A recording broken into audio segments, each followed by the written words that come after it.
કોળી સમાજના કદાવર નેતા પરસોત્તમ સોલંકી દ્વારા આગામી સમયમાં ગુજરાતમાં ખૂબ મોટા પ્રમાણમાં કોળી સમાજનું મહાસંમેલન કરવા જઈ રહ્યા છે અને આ મહાસંમેલન પરસોત્તમ સોલંકી દ્વારા કોળી સમાજનું નવું બંધારણ આવે તેના માટે કરવામાં આવી રહ્યું છે। ત્યારે આ મહાસંમેલનની અંદર તમામ કોળી સમાજના આગેવાનો સાથે કોળી સમાજના લોકો જે આ મહાસંમેલનની અંદર હાજર રહેશે।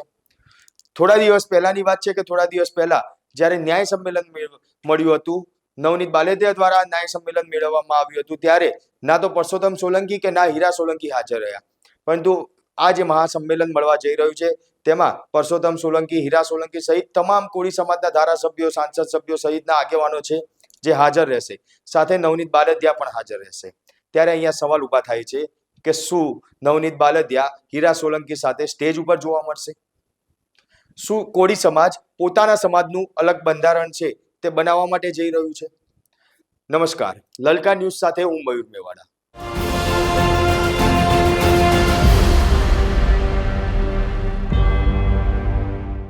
ગુજરાતમાં તમામ સમાજના લોકો જે હાલ પોતાના સમાજના જે કુરિવાજો છે તે કુરિવાજો પૂરા કરવા માટે થઈને પોતાના સમાજના અલગ બંધારણ છે તે બનાવી રહ્યા છે।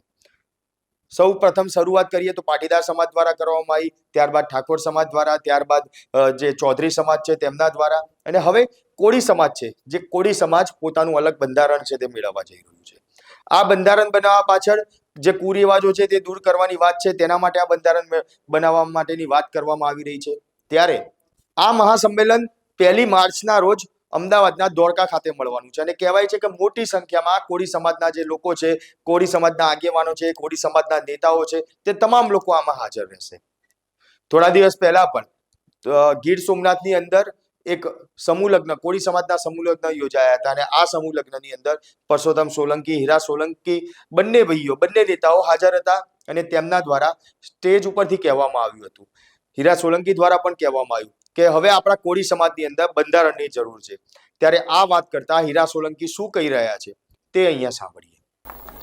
મિત્રો, કોળી સમાજને હજુ પણ કહું છું, હું દરેક સમૂહ લગ્નમાં જાઉં છું ત્યારે આ વાત રાખું છું કે આપણે હવે બીજા સમાજના હરોળમાં રહેવું હોય તો આપણે આપણા સમાજનું ઘડતર નક્કી કરવું પડે।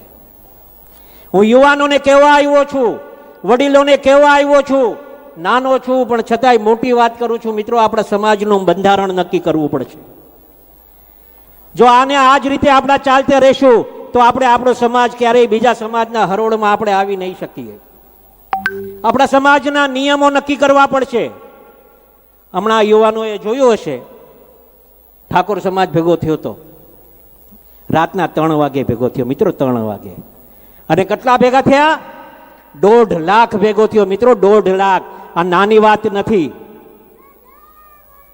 આપણે બીજા સમાજના હરોળમાં રહેવું હશે તો આપણે આપણા સમાજનું ઘડતર નક્કી કરવું પડશે, આપણા સમાજના નિયમો નક્કી કરવા પડશે, અને કોઈકને ને કોઈકને કડવું તો થવું જ પડશે। શરૂઆત અમે ચાલુ કરીએ છીએ, અમે કડવા થશું, શરૂઆત આપ ચાલુ કરો, આપણે ભલે કડવું થવું પડે પણ સમાજનું નક્કી કરવું પડશે। આપણે નિયમો નક્કી કરો। દીકરીનું વેસવાળ કરવા જઈએ અમુક જ માણસો લઈને જઈએ, દાગીના ચડાવવા છે તો અમુક જ દાગીના ચડાવીએ। આજને આપણે ખાટલે ખોટ છે, મિત્રો એકવાર ધ્યાનમાં રાખજો, કોળી સમાજને ખાટલે ખોટ છે કે આપણો સમાજ આર્થિક રીતે સુખી નથી।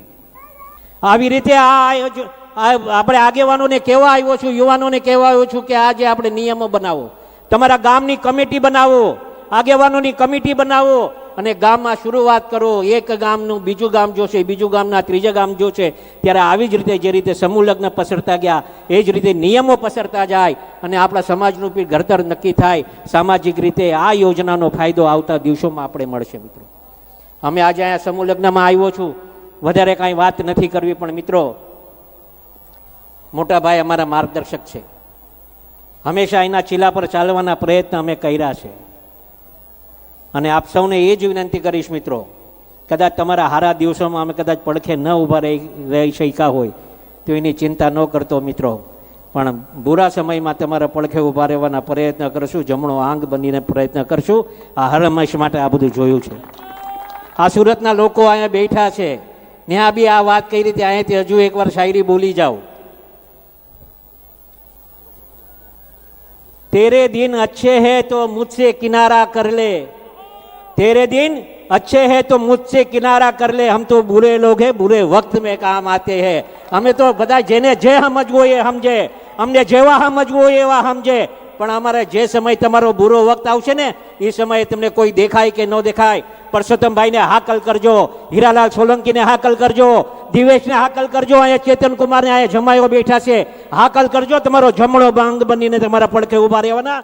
સવાલ હવે એવું ઉભો થાય છે કે કોળી સમાજ એક થયો હતો. આ કોળી સમાજ એક નવનીત બાલદિયાના જે મારવામાં આવ્યો હતો અને તેને જે ન્યાય નહોતો મળતો તે ન્યાય મેળવવા માટે કોળી સમાજ એક થયો હતો. નવનીત બાલદિયાને ન્યાય મળ્યો, ત્યારબાદ સોશિયલ મીડિયાની અંદર જોવા મળ્યું હતું કે હવે નવનીત બાલદિયાને નેતા બનવાના અબરકા જાગ્યા છે.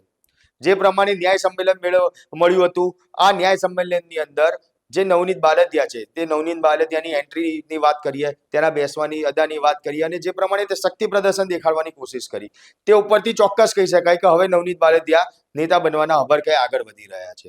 અને હીરા સોલંકી દ્વારા એવું કહેવાયું કે હીરા સોલંકીએ નવનીત બાલદિયાને પારખી લીધો અને હીરા સોલંકી દ્વારા નવનીત બાલદિયાને પોતાનાથી દૂર કરવામાં આવ્યા. આ જ સમૂહ લગ્નની અંદર જે ગીર સોમનાથ ખાતે હીરા સોલંકી સમૂહ લગ્નમાં હાજર હતા, તે સમૂહ લગ્નની અંદર એક કહેવત બોલીને હીરા સોલંકીએ જે પોતાની વાત છે તે વાત પણ કરી નાખી હતી, જેની અંદર હીરા સોલંકીનું કહેવું હતું કે તમારા સારા પ્રસંગે સારી બાબતે અમને યાદ કરો કે ના કરો કોઈ જ વાંધો નથી, પરંતુ તમારો ખરાબ સમય હશે તે સમયે ખાલી અમને યાદ કરજો, અમે હાજર રહીશું.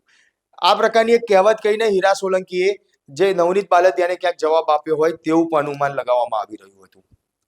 ત્યારે હવે આ જે 1 માર્ચના રોજ જે મહાસંમેલન મળવા જઈ રહ્યું છે તે મહાસંમેલનની અંદર નવનીત બાલદિયા પણ હાજર રહે તેવું લાગી રહ્યું છે. ત્યારે આ મહાસંમેલનમાં હવે શું નવનીત બાલદિયા અને હીરા સોલંકી એક સ્ટેજ ઉપર જોવા મળશે?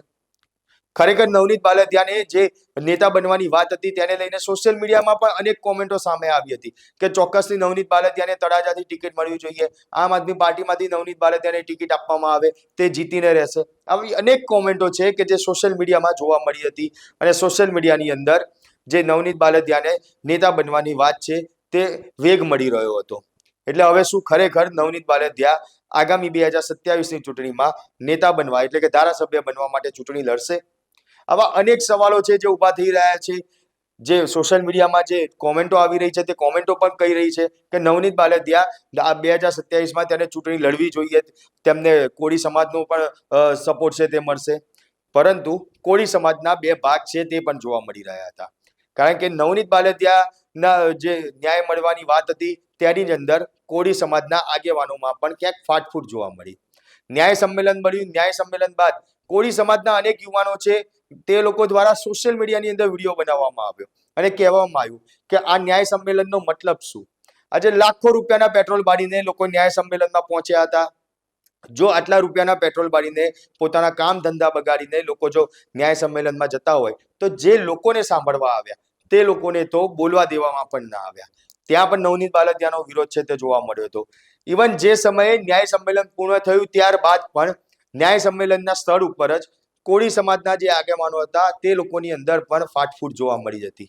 ત્યારે બીજી તરફ પરસોત્તમ સોલંકી અને હીરા સોલંકી આ બંને ભાઈઓ જે આ બંને નેતાઓ છે જે કોળી સમાજને એક કરવા માટે મથી રહ્યા છે, એક આખું સંગઠન છે કોળી સમાજનો એક કરી બનાવવા માટે અને એક એકતા દેખાડવા માટે મથી રહ્યા છે, પરંતુ કોળી સમાજના આગેવાનોમાં જ ફાટફૂટ જોવા મળી રહી છે. ત્યારે શું હવે આ કોળી સમાજ ફરી એકતા સાથે જોવા મળશે અને જે બંધારણની વાત કરવામાં આવી રહી છે તે બંધારણ કોળી સમાજનું નવું બનાવવામાં આવશે? તમને શું લાગી રહ્યું છે કોમેન્ટ બોક્સમાં જરૂરથી જણાવજો. સાથે જ અમારી લલકા ન્યૂઝ ચેનલને લાઈક, શેર અને સબસ્ક્રાઇબ કરવાનું ભૂલશો નહીં.